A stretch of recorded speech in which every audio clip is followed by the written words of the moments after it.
are living in the decade of global African depopulation. That is what the 2020s are. That's why COVID hit us in 2020. They wasted no time. In March of 2020, they got, or even before March, but at the top of 2020, they released COVID. They are not wasting time. They want to shake down and remove as many black people as they possibly can from this planet. They have been working on global African depopulation strategies for the past 50 years. I would encourage anyone who wants to read more on this topic. There's a book by a Dr. Horowitz called Emerging Viruses. Please read the book Emerging Viruses. There's another book written by Boyd Graves called State Origin. Boyd Graves was a homosexual black naval officer who contracted AIDS and decided to do research on its origin, and he found the flow chart that proved the U.S. government invented AIDS. You could also please read the 1904 Secretary of State Henry Kissinger NSSM 200, National Security Study Memorandum 200, exclusively focused on population control.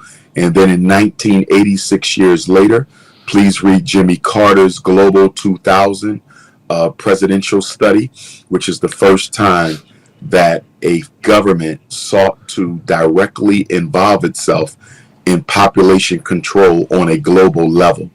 A few years after Global 2000, we get the first documented cases of AIDS. This LGBT movement is not about gay pride. It's not about gay freedom.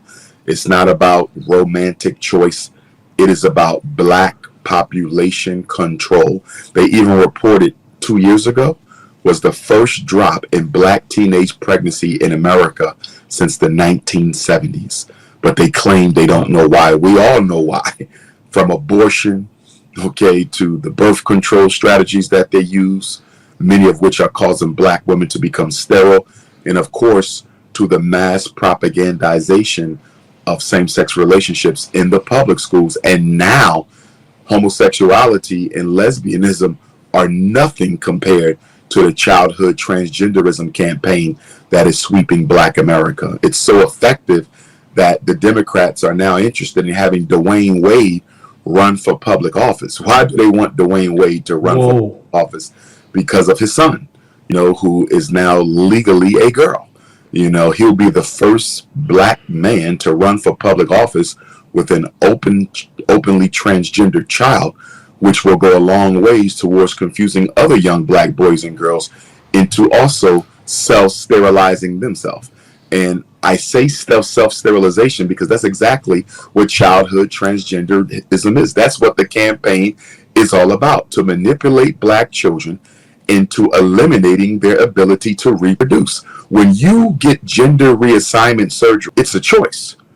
But that transgender child who had sexual reassignment surgery, who went under the knife, they could decide they want to be a man and a woman again all they want. They will not be able to reproduce again. This is exactly why President Barack Obama was made President of America domestically, to make black America safe for childhood transgenderism, to make it safe for the rainbow flag. If any other president tried to homosexualize black children, they would have been fought by black America. If any other president tried to lesbianize, bisexualize, or transgenderize, because we are not, historically, we are not a homosexual people. We're a minority in the community.